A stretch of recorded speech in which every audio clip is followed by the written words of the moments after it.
پانی کا مشکیزہ ٹوٹ گیا، پانی بکھر گیا، ان کے پاس ایک ہی رضائی تھی، انہوں نے اس رضائی میں اپنے پانی کو سمیٹ لیا تاکہ اگر پانی نیچے ٹپکے گا تو رسول اللہ صلی اللہ علیہ وسلم کو تکلیف پہنچے گی۔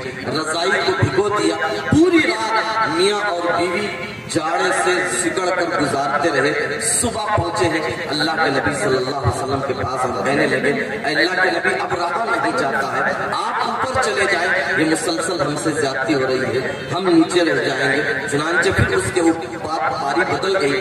جب حضرت ابو ایوب انصاری کے گھر پر قیام تھا تو کھانا ان کے گھر سے رسول اللہ صلی اللہ علیہ وسلم کے لیے جاتا تھا۔ جب آپ پیالے میں کھانا کھا لیتے تو حضرت ابو ایوب انصاری اس پیالے کو دیکھتے کہ آپ کی انگلیاں کہاں لگی ہیں، جہاں آپ کی انگلی لگی ہوتی حضرت ابو ایوب انصاری وہیں سے کھانے کی کوشش کرتے۔ ایک دن حضرت ابو ایوب انصاری نے کھانا بنا کر بھیجا تو آپ کی انگلیوں کے نشانات نہیں تھے۔ حضرت ابو ایوب انصاری گھبرا گئے۔ مسلم کی روایت ہے ففزع ابو ایوب، حضرت ابو ایوب گھبرا کر پہنچے اور کہنے لگے اللہ کے نبی آپ نے کھانا نہیں کھایا، حرام ہوا، کیا میرا کھانا حرام ہو گیا؟ اللہ کے رسول صلی اللہ علیہ وسلم نے فرمایا ابو ایوب آپ کا کھانا حرام نہیں ہے، آپ کے کھانے میں کچا لہسن ہے، میرے پاس جبریل آتے ہیں ان کو کچا لہسن پسند نہیں ہے۔ حضرت ابو ایوب انصاری نے کہا انی اکرہ ما تکرہ، اے اللہ کے نبی جو آپ کو پسند نہیں ہے وہ مجھے بھی پسند نہیں ہے۔ پھر موت تک حضرت ابو ایوب انصاری نے کبھی کچا لہسن نہیں کھایا۔ یہ حرام نہیں تھا لیکن محبوب سے محبت تھی کہ محبوب کو جو پسند نہیں ہے وہ مجھے بھی پسند نہیں ہے۔ غزوہ احد کا جب موقع ہوا، ایمان والے محبت کی داستان سنیے کہ نبی سے محبت کیا ہوتی ہے۔ غزوہ احد میں جب دشمنوں نے اللہ کے رسول صلی اللہ علیہ وسلم کو گھیر لیا، حضرت ابو ایوب حضرت ابو طلحہ انصاری رضی اللہ تعالیٰ عنہ آگے آئے اور انہوں نے اللہ کے رسول صلی اللہ علیہ وسلم کو اپنی پیٹھ کے پیچھے کر لیا، تیر اٹھایا، تیر نکالا، کمان اٹھائی اور تیر چلانا شروع کیا۔ دشمنوں پر تیر چلاتے تھے حضرت ابو طلحہ انصاری رسول اللہ صلی اللہ علیہ وسلم ایسے جھانک کر دیکھتے تھے کہ دیکھو ابو طلحہ کا تیر کہاں گرا۔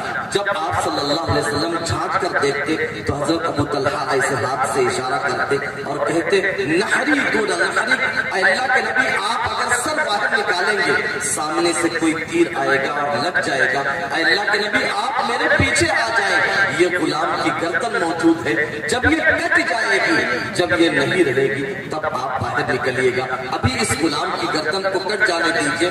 حضرت ابو طلحہ انصاری آپ کو بچانے کے لیے تیر چلاتے رہے، 3 تیر کمان حضرت ابو طلحہ انصاری نے توڑ دیے۔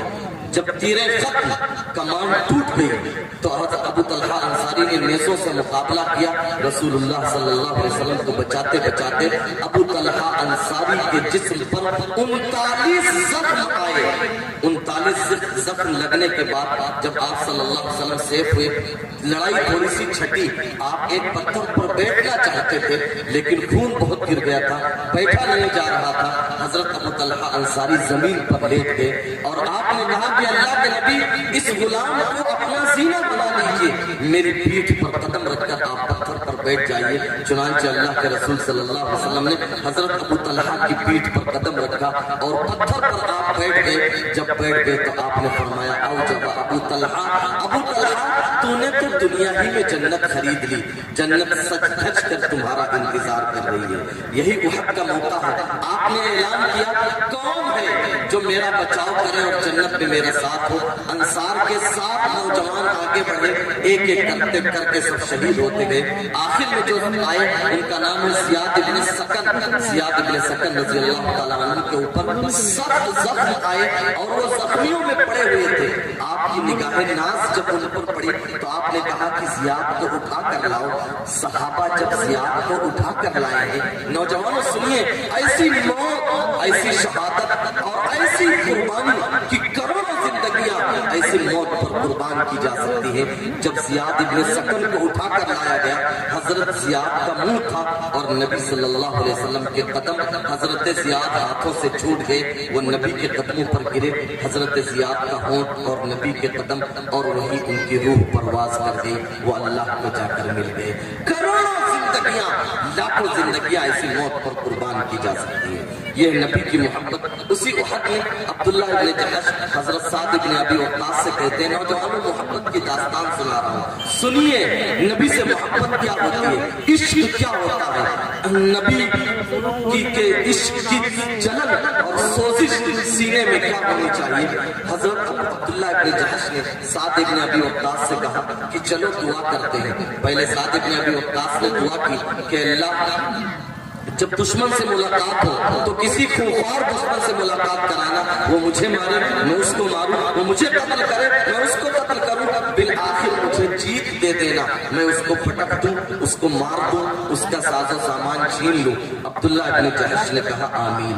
لیکن جب عبداللہ ابن جحش کی باری آئی تو عبداللہ ابن جحش نے کہا اے اللہ جب دشمن سے ملاقات ہو تو کسی مضبوط ترین دشمن سے ملاقات کرانا، وہ مجھے مارے میں اس کو ماروں، وہ مجھے قتل کرے میں اس کو قتل کروں، بالآخر اس کو میرے اوپر غلبہ دے دینا، وہ مجھے پٹک دے، وہ میری گردن کو کاٹ دے، میری ناک کو کاٹ ڈالے، میرے کان کو کاٹ ڈالے، میرے پیٹ کو چیر دے۔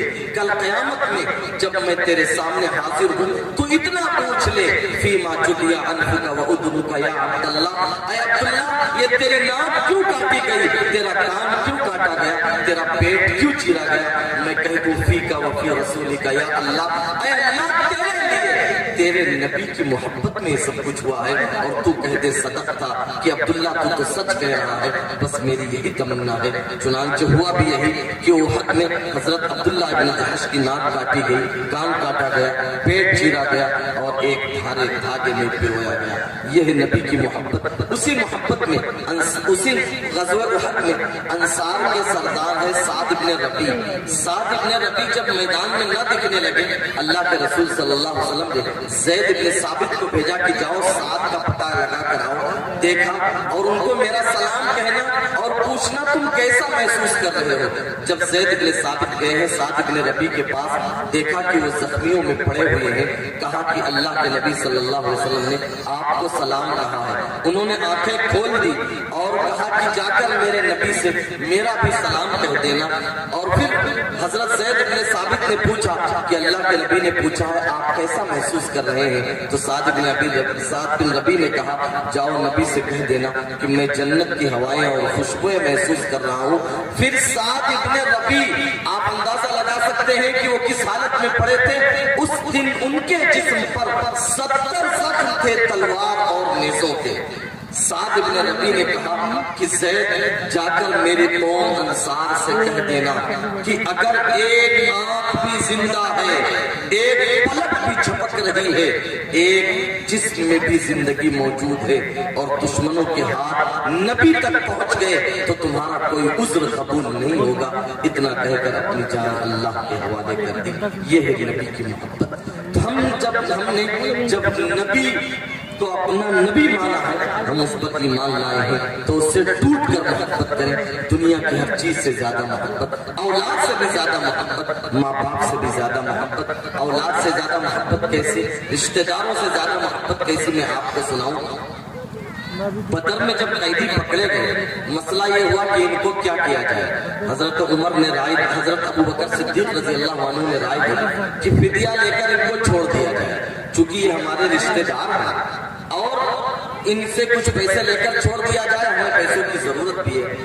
اچھا بدر کی لڑائی آپ اگر دیکھیں، ذہن میں رکھیں تو اس دھرتی کے نیچے کبھی ایسی لڑائی نہیں لڑی گئی۔ مسلمانوں کی طرف سے رسول اللہ صلی اللہ علیہ وسلم اور دشمنوں کی طرف سے آپ کے سگے داماد ابو العاص ابن ربیع، آپ کے سگے چچا حضرت عباس ہیں، آپ کے چچا زاد بھائی مسلم ابن عقیل، آپ کے چچا زاد بھائی عقیل ابن ابی طالب ہیں، یہ رسول اللہ صلی اللہ علیہ وسلم سے لڑنے کے لیے آئے ہیں۔ مسلمانوں کی طرف سے علی ہے، ادھر سے آپ کے بھائی عقیل ہیں۔ مسلمانوں کی طرف سے حمزہ ہے، ادھر سے ان کے بھائی حضرت عباس ہیں۔ مسلمانوں کی طرف سے حضرت مصعب بن عمیر ہے، ادھر سے ان کے سگے بھائی ابو عزیز بن عمیر ہے۔ مسلمانوں کی طرف سے حضرت ابو عبیدہ بن جراح ہے، ادھر سے ان کے سگے باپ ہے جو مسلمانوں کے خلاف لڑنے کے لیے آئے ہیں۔ مسلمانوں کی طرف سے حضرت ابو بکر ہے، ادھر سے ان کے بیٹے حضرت عبد الرحمن ہیں۔ مسلمانوں کی طرف سے حضرت عمر ہے، ادھر سے ان کے قریبی رشتہ دار ہیں۔ حضرت عمر نے کہا کہ اللہ کے نبی میری رائے وہ نہیں ہے جو حضرت ابو بکر کی ہے، میری رائے یہ ہے کہ ان تمام لوگوں کو مار دیا جائے، مارنے کا طریقہ یہ ہوگا کہ ہر آدمی اپنے عزیز رشتہ داروں کو مارے. حضرت علی کے ہاتھ میں تلوار دیجئے، وہ اپنے بھائی کو مار دے. حضرت عباس آئے ہیں، آپ تلوار لیجئے، اپنے چچا کو مار دیجئے. ہمارے ہاتھ میں تلوار دیجئے، میں اپنے قریبی رشتہ داروں کو مار دوں، تاکہ ہم دنیا کو بتا دیں کہ اس دھرتی پر ہم سب سے زیادہ محبت اللہ اور اس کے رسول سے کرتے ہیں صلی اللہ علیہ وسلم. تو سب سے زیادہ محبت اللہ سے اور اس کے رسول سے ہونی چاہیے. تیسری، اچھا جب اللہ کے نبی سے محبت ہوگی تو اللہ کے نبی کے صحابہ سے ہوگی، اللہ کے نبی کے اہل بیت سے ہوگی، اللہ کے نبی کے چاہنے والوں سے ہوگی. جو لوگ نبی کا علم اپنے سینے میں لے ہوئے ہیں، یہ علماء، آپ کو ان سے محبت ہونی چاہیے. ایک آدمی کہے کہ مجھے نبی سے محبت ہے لیکن علماء سے محبت نہیں ہے تو خدا کی قسم وہ منافق ہے. ان کے پاس نبی کی وراثت ہے اور آپ نبی کے وارث کو نہیں چاہ رہے ہیں، نبی کو چاہ رہے ہیں، ایسا کیسے ہو سکتا ہے؟ تو اس لیے نبی کے علوم کو اٹھانے والوں سے بھی محبت ہونی چاہیے. اور ایک آخری چیز جو میں کہنا چاہوں گا وہ یہ کہ ہم نے کہا کہ سب سے پہلی چیز ایمان لائیں، دوسری چیز نبی کا احترام ہو، تیسری چیز نبی سے محبت ہو، چوتھی چیز ہم زندگی کے ہر مرحلے پر اپنے نبی کو فالو کریں. نبی کو بھیجا ہی اس لیے کیا گیا ہے تاکہ امت ان کی اطاعت کرے، امت ان کی اتباع کرے. یوں تو زندگی کے ہر موڑ پر ہمیں آپ کی اطاعت اور اتباع کرنی ہے، لیکن آج میں وقت مختصر ہے، ایک خاص پہلو پر میں تذکرہ کرنا چاہتا ہوں تھوڑی دیر. ہم نبی کی اطاعت کریں، نبی کے اخلاق کے بارے میں کہ ہمارے نبی کے اخلاق کیا تھے. قرآن کہتا ہے انک لعلی خلق عظیم، اے نبی آپ تو عظیم الشان اخلاق پر فائز ہیں، آپ اعلیٰ ترین اخلاق کے مالک ہیں. حضرت عائشہ سے کسی نے پوچھا کہ نبی کے اخلاق بتا دیجئے تو حضرت عائشہ نے کہا قرآن نہیں پڑھتے ہو؟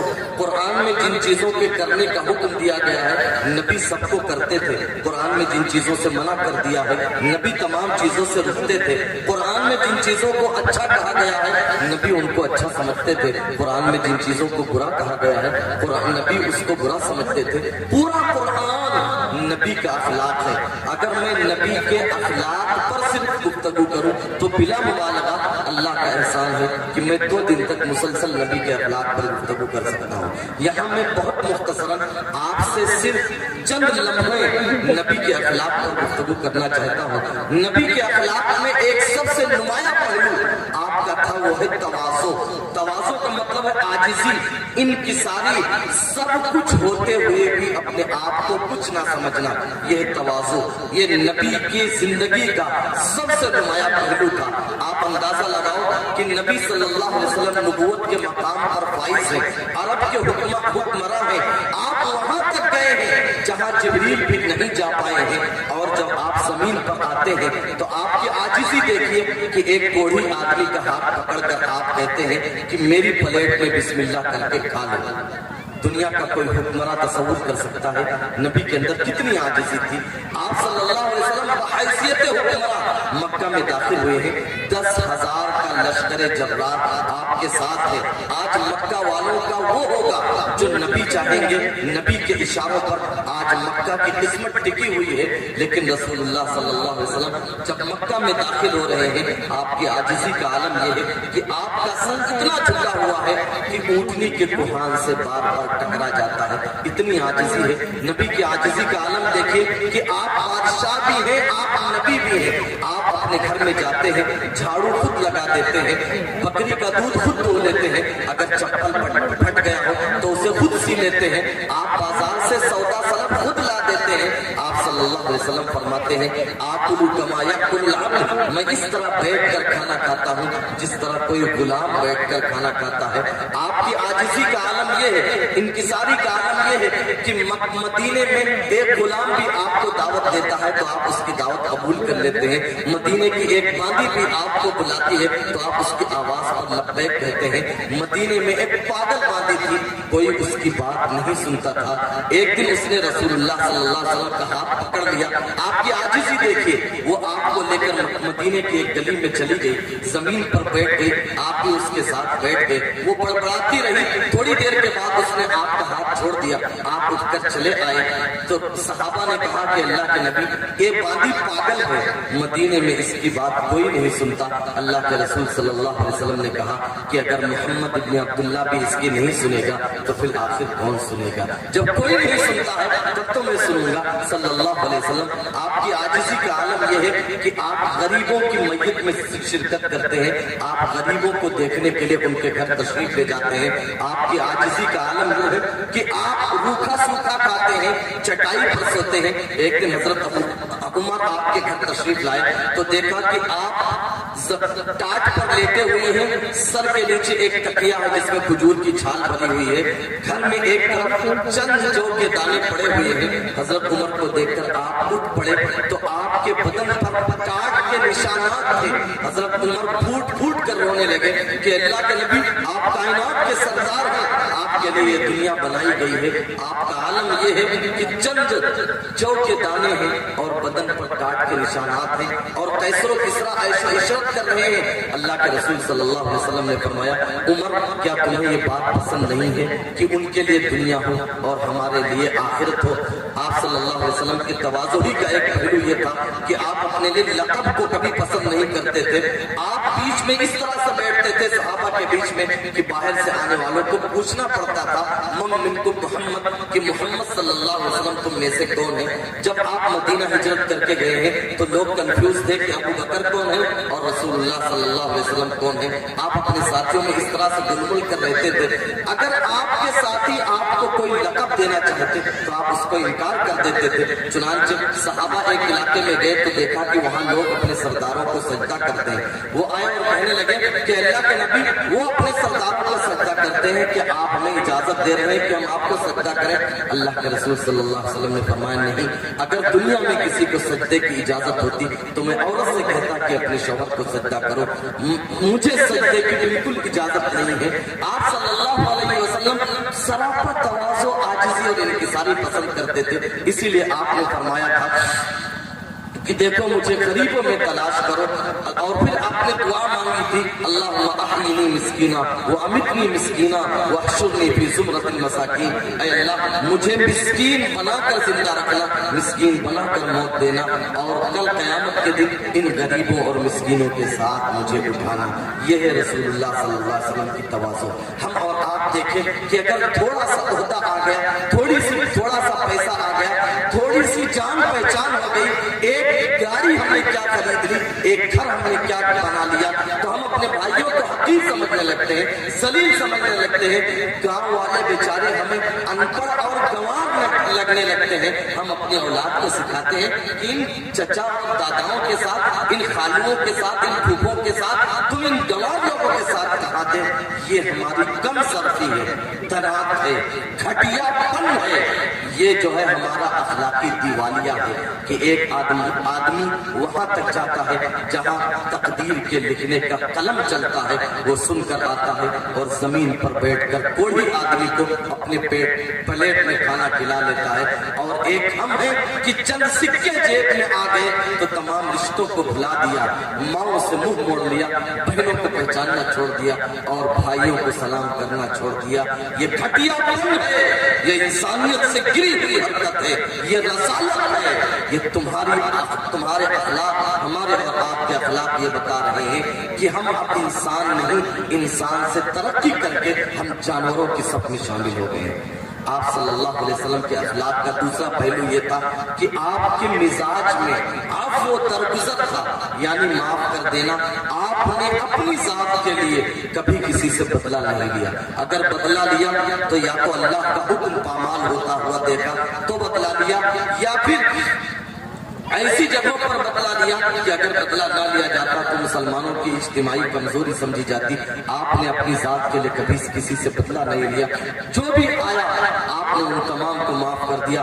آپ اندازہ لگائیے کہ آپ نے فتح مکہ کے دن کھڑے ہو کر یک زبان میں ان لوگوں کو معاف کر دیا جنہوں نے آپ کے چہرے پر تھوکا تھا، ان کو بھی معاف کر دیا۔ جنہوں نے آپ کے گردن میں رسی ڈالی تھی ان کو بھی معاف کر دیا۔ جنہوں نے آپ کو پاگل مجنون اور دیوانہ کہا تھا ان کو بھی معاف کر دیا جنہوں نے آپ کے باہر کوڑے رکھے تھے ان کو بھی معاف کر دیا جنہوں نے آپ کی 2 بچوں کا رشتہ توڑوایا تھا ان کو بھی معاف کر دیا جنہوں نے حضرت بلال کو کھینچا تھا ان کو بھی معاف کر دیا جنہوں نے خبیب کو پھانسی کے پھندے پر لٹکایا تھا ان کو بھی معاف کر دیا جنہوں نے خباب کو آگ پر لٹایا تھا آپ نے فتح مکہ کے دن اس ہندا کو بھی معاف کر دیا جس نے آپ کے چچا حضرت حمزہ کا کلیجہ چبایا تھا آپ نے ابو جہل کے بیٹے اکرمہ کو بھی معاف کر دیا یہاں تک کہ آپ نے ان وحشی کو بھی معاف کر دیا جنہوں نے حضرت حمزہ کو بھی شہید کیا تھا میرا دل چاہتا ہے کہ میں وحشی کی بات آپ سے شیئر کروں فتح مکہ کے موقع پر حضرت وحشی آئے ڈرتے ڈرتے ہوئے آئے اور کہنے لگے اے اللہ کے نبی میں وحشی ہوں آپ کے چچا کا قاتل میرے لیے بھی معافی ہے میرا بھی ایمان قبول ہوگا اللہ کے رسول صلی اللہ علیہ وسلم نے کہا وحشی ہاں تمہارے لیے بھی معافی ہے تمہارا بھی ایمان قبول ہوگا جب حضرت وحشی ایمان لے آئے تو اللہ کے رسول صلی اللہ علیہ وسلم نے کہا کہ وحشی تم جب میرے سامنے آتے ہو تو چچا کی یاد تازہ ہو جاتی ہے حضرت وحشی نے کہا ایمان دیکھیے حضرت وحشی کا ایک مسلمان کے لیے اس سے بڑی کوئی دولت نہیں ہے کہ وہ بیٹھ کر نبی کے چہرے کو دیکھتا رہے حضرت وحشی نے کہا کہ اللہ کے نبی اگر مجھے دیکھ کر آپ کو اپنے چچا کی یاد آ جاتی ہے تو میں چھوڑ کر جا رہا ہوں دوبارہ پلٹ کر نہیں آؤں گا چنانچہ انہوں نے نبی کی محبت کو چھوڑا مکہ اور مدینے کی فضا کو چھوڑا ملک شام چلے گئے اور دوبارہ پلٹ کر نہیں آئے وہ کہتے تھے مجھے دیکھ کر نبی کا غم تازہ ہوتا ہے اس لیے میں پلٹ کر نہیں جاؤں گا اور پھر انہوں نے وہ نیزہ سنبھال کر رکھا تھا جس سے حضرت حمزہ کو شہید کیا تھا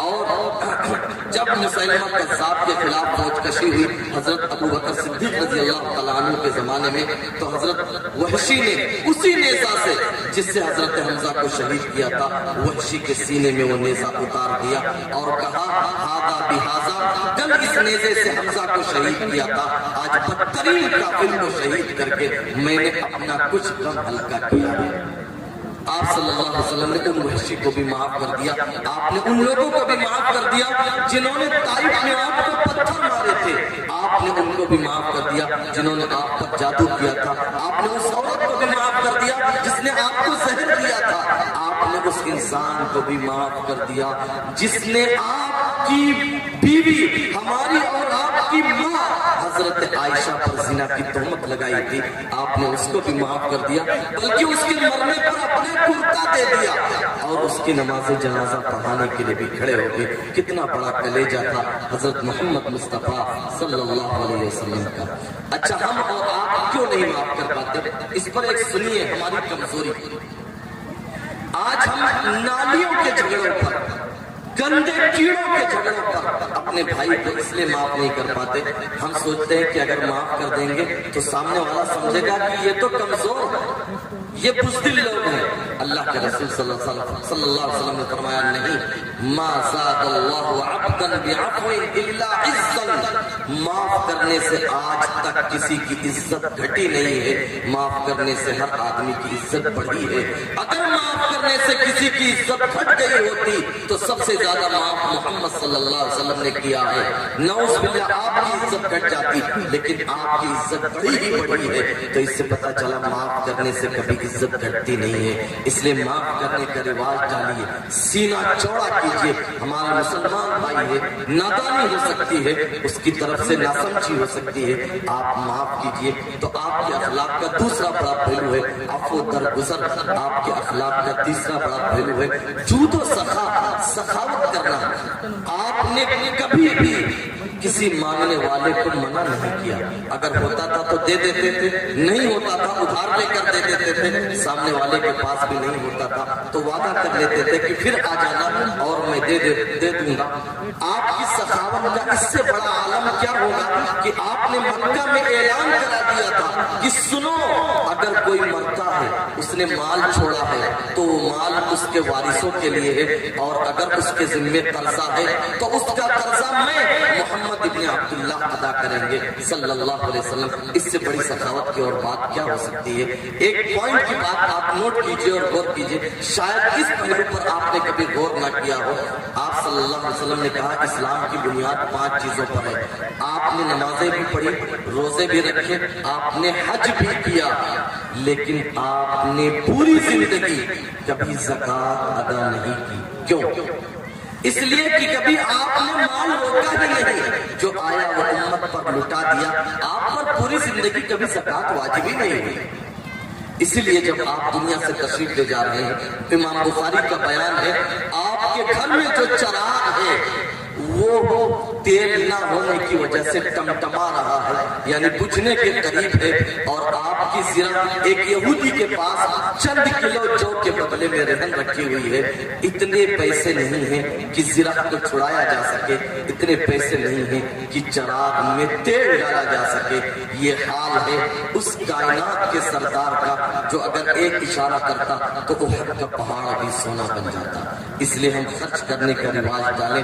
اگر اللہ تعالیٰ نے مال دیا ہے، اگر میرا بھائی اسپتال میں اس لیے مر رہا ہے کہ اس کو خون دینے والا یا خون کے پیسے دینے والا کوئی مسلمان تیار نہیں ہوا، اگر ایک بہن اس لیے مر جاتی ہے کہ ڈلیوری میں اس کے پاس خرچے نہیں تھے اس لیے اس کا انتقال ہو گیا، اگر ایک مسلمان اس لیے موت کے گھاٹ اتار دیا جاتا ہے کہ اس کا علاج نہ ہو سکا، تو لعنت ہے ان پیسوں پر، لعنت ہے ان تجوریوں پر جن پر تالے لگے ہوئے ہیں۔ یہ مال تو اس لیے ہے کہ آپ محبوب کی امت پر صلی اللہ علیہ وسلم آپ اس پر لٹائیں۔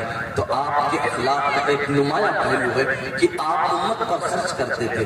آپ کے اخلاق کا ایک نمایاں پہلو یہ ہے کہ آپ عدل و انصاف کرتے تھے۔ دیکھیں سماج کی سب سے بڑی ضرورت ہے امن، شانتی، چین۔ امن بغیر انصاف کے اور عدل کے قائم نہیں ہو سکتا۔ آپ کی ہم زندگی دیکھیں، اس اعتبار سے آپ کے اخلاقی پہلو دیکھیں۔ قبیلے بنو مخزوم ایک بڑے قبیلے کی عورت ہے، اس نے چوری کر لی۔ حضرت اسامہ ابن زید نے کہا کہ اللہ کے نبی، چوری کی سزا آپ کا کاٹنا ہے، یہ بڑے قبیلے کی عورت ہے، اس کو چھوڑ دیا جائے۔ اللہ کے رسول صلی اللہ علیہ وسلم کا چہرہ غصے سے سرخ ہو گیا۔ آپ نے فرمایا اسامہ اگر اس کی جگہ محمد کی بیٹی فاطمہ بھی ہوتی تو اس کا بھی ہاتھ آج کاٹ دیا جاتا۔ سماج میں عدل ہوگا، انصاف ہوگا۔ ہم کیا کرتے ہیں کہ اگر بڑا کوئی جرم کر لے، ارے کر لیا ہوگا چھوڑیے، اگر چھوٹا جرم کر لے تو ہم تباہی مچا دیتے ہیں۔ اس غریب کے خلاف، اس کمزور کے خلاف، اس مظلوم کے خلاف پورا سماج کھڑا ہو جاتا ہے۔ لگتا ہے یہی سب سے بڑے عدل اور انصاف کرنے والے ہیں، لیکن جن کے آنگن میں امیری کا شجر لگا ہوا ہے، جب ان سے کوئی غلطی ہو جاتی ہے تو ہماری زبان نہیں کھلتی۔ اس لیے آپ اگر سماج میں رہ رہے ہیں تو عدل اور انصاف کے ساتھ جینا سیکھیں۔ رسول اللہ صلی اللہ علیہ وسلم کے پاس حضرت بشیر آئے اور انہوں نے کہا کہ میں نے اپنے بیٹے نعمان کو ایک غلام ہدیہ دیا ہے، میں چاہتا ہوں کہ آپ اس پر غلام بن جائیں، آپ اس پر گواہ بن جائیں۔ آپ صلی اللہ علیہ وسلم نے کہا تمہارے کتنے بیٹے ہیں؟ انہوں نے کہا اتنے بیٹے ہیں۔ آپ نے فرمایا سب کو ہدیہ دیا ہے؟ انہوں نے کہا کہ نہیں۔ اللہ کے رسول صلی اللہ علیہ وسلم نے فرمایا بشیر تم نے سوچ کیسے لیا کہ میں ظلم پر گواہ بنوں گا؟ یہ ناانصافی ہے، یا اچار ہے، یا تو سب بیٹوں کو دیجئے یا ان سے بھی غلام واپس لیجئے۔ یہ آپ صلی اللہ علیہ وسلم نے سماج کے لیے عدل چاہا۔ حضرت ربیعہ بنت نظر، یہ انس بن نظر کی بہن ہے، انہوں نے ایک لڑکی کا دانت توڑ دیا۔ آپ صلی اللہ علیہ وسلم نے کہا کہ ان کا بھی دانت توڑا جائے گا۔ حضرت انس نے کہا کہ اللہ کے نبی میری بہن کا دانت توڑا جائے گا؟ آپ صلی اللہ علیہ وسلم نے کہا کہ ہاں تمہاری بہن کا بھی دانت توڑا جائے گا، اس لیے کہ اس نے زیادتی کی ہے۔ پھر اس کے بعد ان کو معافی مل گئی اور ان کا دانت ٹوٹنے سے بچ گیا۔ آپ نے یہ سماج میں عدل کیا ہے۔ پھر اس کے بعد آپ نے جو معاشرہ بنایا تھا اس معاشرے میں بھی یہی رواج تھا۔ حضرت عمر کا دور خلافت ہے، مدینے کے قاضی ہیں حضرت زید بن ثابت، قاری قرآن، کاتب قرآن۔ حضرت عمر اور ابی بن کعب کی تو میں ہو گئی، تھوڑی سی کہا سنی ہو گئی۔ تو میں تو بہت اچھا لفظ نہیں ہے لیکن کہا سنی ہو گئی۔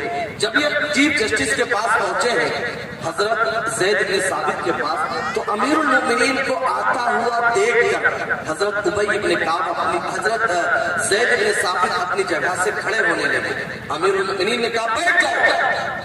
تمہاری نگاہ میں میں اور ابی ابن کعب اس وقت دونوں برابر ہیں، اس لیے کہ اپنا مقدمہ لے کر آئے ہیں. پھر قاعدے کے مطابق حضرت ابی ابن کعب نے دعویٰ کیا، دلیل نہیں پیش کر سکے.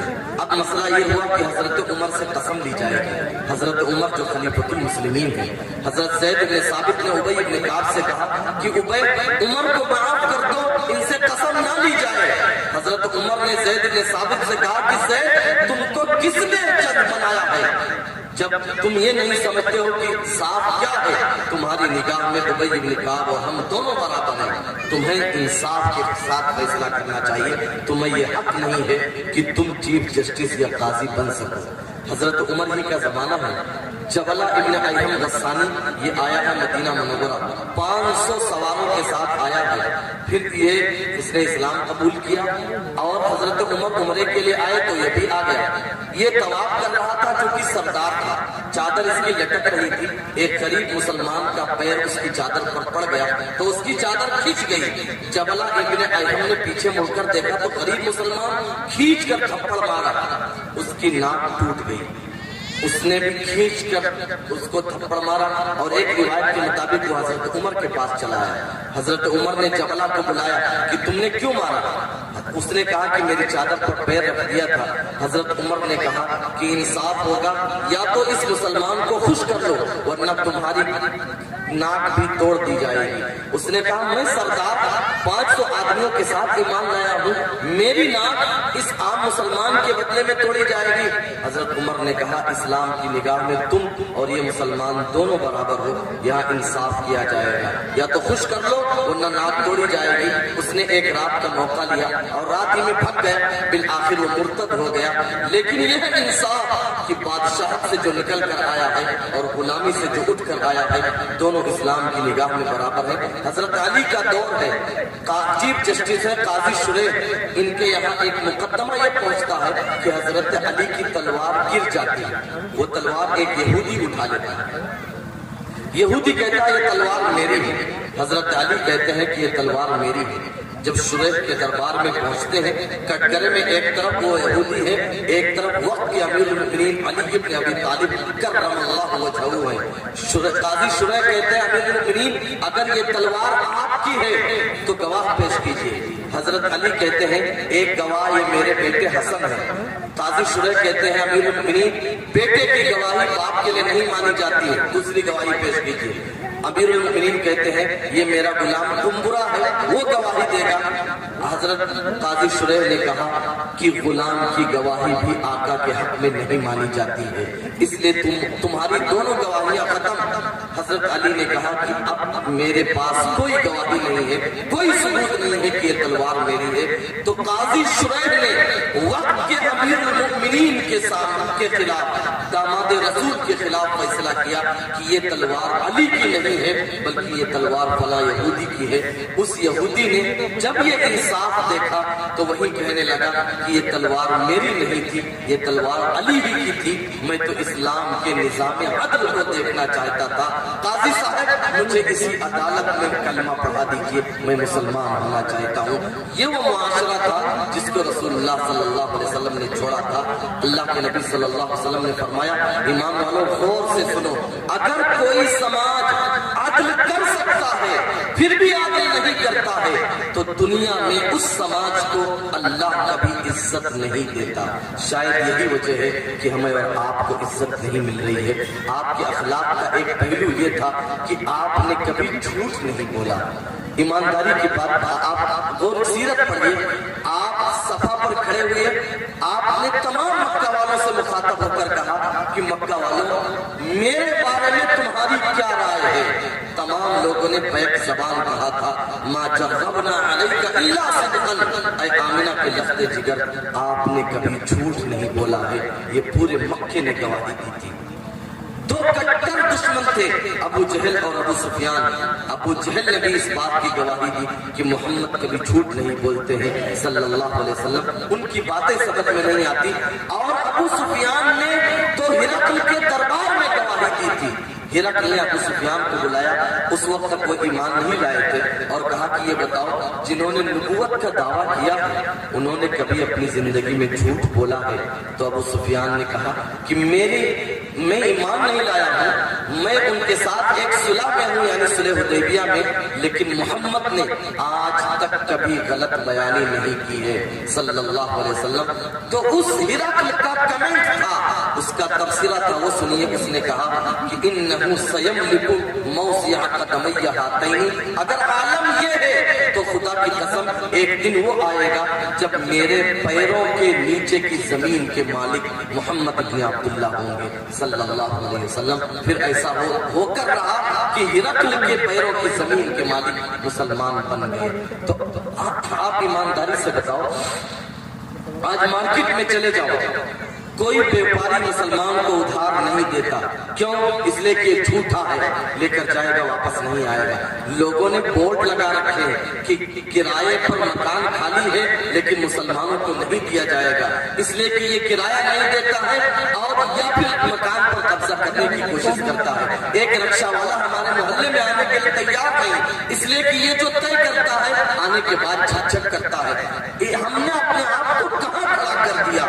وہ نبی کہ پورے مکے نے شہادت دی تھی کہ محمد تم نے کبھی جھوٹ نہیں بولا صلی اللہ علیہ وسلم۔ آج اسی نبی کی ہم امتی ہیں، پورا ملک یہ شہادت دیتا ہے کہ مسلمانوں کے ساتھ معاملہ نہ کرنا، یہ جھوٹے لوگ ہیں، بے ایمان لوگ ہیں، بات دے کر زبان دے کر مکر جاتے ہیں۔ ہم کہاں ہم اپنے آپ کو لے آئے؟ رسول اللہ صلی اللہ علیہ وسلم کے اخلاق کا ایک پہلو ہے کہ آپ نے کبھی امانت میں خیانت نہیں کی۔ ہجرت کا موقع ہے، آپ کے پاس انہی لوگوں کی امانتیں ہیں جنہوں نے آپ کا گھر گھیر رکھا ہے۔ آپ نے حضرت علی سے کہا کہ علی یہ دشمنوں کی امانتیں ہیں، میرے بستر پر لیٹ جاؤ، کل جن کے ہاتھوں میں تلواریں ہیں یہ امانتیں ان کو تھما دینا، پھر تم مدینہ واپس تشریف لے آنا۔ امانت کی اس سے بڑی کہانی شاید ہسٹری میں نہیں مل سکتی ہے۔ آپ نے خیبر کا محاصرہ کر رکھا ہے، ایک کالا چرواہا آتا ہے یہودیوں کی بکریوں کو لے کر، جن کا نام روایت میں اسود راعی ملتا ہے۔ اسود کے معنی کالا، راعی کے معنی چرواہا۔ وہ کالے کلوٹے رنگ کے تھے، ان کے پاس یہودیوں کی بکریاں تھیں۔ انہوں نے پوچھا بھائی یہ کیوں اکٹھا ہو؟ صحابہ نے کہا کہ ہمارے نبی ہیں، ہم فوج کشی کرنے کے لیے آئے ہیں۔ تو اس نے کہا کہ نبی سے ملاقات کرا، ان کا محل کہاں ہے؟ صحابہ نے کہا ہمارے نبی کا کوئی محل نہیں ہوتا ہے، وہ تو سراپا تواضع، عاجزی اور انکساری ہے، وہ خیمے میں موجود ہے۔ وہ آیا اور اس نے کہا کہ آپ مسلمانوں کے نبی ہیں؟ آپ صلی اللہ علیہ وسلم نے کہا ہاں۔ تو اس نے کہا اگر میں ایمان لے آؤں تو مجھے کیا ملے گا؟ آپ صلی اللہ علیہ وسلم نے کہا جنت ملے گی، میں تمہیں سینے سے لگا دوں گا۔ اس کو یقین نہیں آیا کہ مجھے جنت ملے گی، مجھے کالے کلوٹے کو آپ اپنے سینے سے لگا لیں گے؟ آپ صلی اللہ علیہ وسلم نے کہا ہاں میں اپنے سینے سے لگا لوں گا۔ پھر اس نے کہا ٹھیک ہے مجھے کلمہ پڑھا دو۔ جب کلمہ پڑھ لیا تو اس نے کہا اب میں کیا کروں؟ آپ صلی اللہ علیہ وسلم نے کہا اس وقت نماز کا تو وقت نہیں ہے کہ تم نماز پڑھو، رمضان بھی نہیں ہے کہ روزہ رکھو، تمہارے پاس مال بھی نہیں ہے کہ زکات دو۔ ایک عبادت اس وقت انجام دی جا رہی ہے اور وہ یہ ہے کہ ہم نے فوج کشی کر رکھی ہے خیبر والوں کے خلاف، تم بھی لڑ سکتے ہو۔ اس نے کہا میں چلتا ہوں لڑنے کے لیے۔ آپ صلی اللہ علیہ وسلم نے کہا کہ نہیں، تمہارے پاس یہ بکریاں کس کی ہیں؟ اس نے کہا یہ تو بکریاں انہیں کی ہیں جس کے خلاف آپ لڑنے کے لیے آئے ہیں۔ آپ کی امانت کا عالم دیکھیے، آپ نے کہا یہ بکریاں پہلے ان کو واپس کر کے آؤ پھر میری صف میں شامل ہو۔ دشمنوں کی بکریاں تھی، آپ چاہتے تو پھر وہ مسلمان لشکر کو کاٹ کر کھلائی جا سکتی تھی، لیکن امانت کا عالم دیکھیے کہ آپ نے جہاد کے صف میں بھی اس کو واپس بھیجا کہ جاؤ یہ بکریاں خیبر کی طرف ہاتھ کر آؤ، اس کے بعد آ کر مسلمانوں کے صف میں شامل ہوگا ہونا۔ یہ مسلمانوں، یہ ہمارے نبی کی امانت کا عالم ہے۔ ہم اپنے آپ کو پرکھیں، جانچیں، اس پر رکھیں۔ اگر کوئی آدمی 10,000 ہمارے پاس رکھ گیا اور 10 مہینے بھی بھول گیا تو پھر اللہ، رسول، قرآن کا سب کی ہم قسم کھا لیں گے کہ ہمارے پاس کب رکھا ہے؟ ارے یہ کب کی بات آپ کر رہے ہیں؟ یہ ایک ایمان والے کی زبان ہے۔ آپ صلی اللہ علیہ وسلم کے اخلاق کا ایک پہلو تھا۔ بالکل آخری بات، وعدہ کی آپ نے کبھی کی خلاف ورزی نہیں کی، ہمیشہ جو وعدہ کیا اس کو پورا کیا۔ رسول اللہ صلی اللہ علیہ وسلم کی زندگی کے 2 واقعے میں آپ کو بتاتا ہوں۔ غزوے بدر کا موقع ہے، مسلمانوں کی تعداد تھوڑی ہے۔ حضرت حذیفہ اور ان کے والد یمان یہ دونوں مدینے کی طرف جا رہے تھے۔ ابو جہل نے پکڑ لیا، کہاں جا رہے ہیں؟ انہوں نے کہا جا رہا ہوں مدینے، رسول اللہ صلی اللہ علیہ وسلم کے پاس۔ اس نے کہا جاؤ گے اور میرے خلاف لڑائی کرو گے؟ اب یہ پھنس گئے کہ اب میں کیا کروں، کیسے کہوں کہ نہیں کروں گا۔ بالآخر جب اس نے نہیں چھوڑنے کے لیے کہا تو حضرت حذیفہ اور ان کے والد نے وعدہ کر لیا کہ میں مدینے جاؤں گا تو، لیکن تم لوگوں کے خلاف لڑائی نہیں لڑوں گا۔ جب یہ لوگ مدینے پہنچے ہیں تو اسلامی لشکر مدینے سے نکل رہا تھا بدر کی طرف۔ رسول اللہ صلی اللہ علیہ وسلم سے یہ ملے اور انہوں نے لڑنے کی خواہش ظاہر کی، لیکن ساتھ ساتھ انہوں نے کہا کہ اللہ کے نبی، ابو جہل نے مجھے پکڑ لیا تھا اور کہا تھا کہ لڑائی میں شرکت نہیں کرو گے۔ ہم نے ابو جہل سے وعدہ کر لیا ہے۔ کس سے وعدہ کیا ہے؟ بدترین دشمن ابو جہل سے۔ رسول اللہ صلی اللہ علیہ وسلم نے کہا کہ دیکھو اس وقت افراد کی بھی ضرورت ہے، تعداد کی بھی ضرورت ہے، لیکن مسلمان کی زبان کی بڑی اہمیت ہے۔ جب تم نے وعدہ کر لیا ہے تو اب زبان کٹ نہیں سکتی ہے، لہذا تمہاں اپنے وعدے پر قائم رہو۔ اور دوسرا واقعہ صلح حدیبیہ کے موقع پر جب صلح نامہ لکھایا جا رہا تھا تو ابو جندل رضی اللہ تعالیٰ عنہ ہتھکڑی بیڑیوں میں جکڑے ہوئے مسلمانوں کے پاس آئے۔ سہیل ابن عمرو نے کہا کہ ان کو واپس کر دو، کہ رسول اللہ صلی اللہ علیہ وسلم نے کہا کہ ابھی اس معاہدہ پورا نہیں ہوا ہے۔ رسول اللہ صلی اللہ علیہ وسلم سے سہیل بن عمرو نے کہا اگر آپ واپس نہیں کرتے ہیں تو ہم اس معاہدے کے لیے تیار نہیں ہیں۔ بالآخر حضرت ابو جندل کو، چونکہ آپ زبان دے چکے تھے کہ جو مکے سے آئے گا اسے واپس بھیج دیا جائے گا، حضرت ابو جندل کو اسی حال میں بیڑیوں میں جکڑے ہوئے مکہ کی طرف واپس بھیجا گیا۔ یہ رسول اللہ صلی اللہ علیہ وسلم کا اخلاقی پہلو ہے۔ اللہ تبارک و تعالی ہمیں اور آپ کو جناب محمد رسول اللہ صلی اللہ علیہ وسلم کی تعلیمات پر عمل کی توفیق عطا فرمائے۔ چچا جان ناراض نہ ہو، ہمیں جو وقت دیا گیا تھا اس کے اندر ہم نے بات ختم کر دی ہے۔ اللہ ہمیں عمل کی توفیق عطا فرمائے۔ وما علینا الا البلاغ۔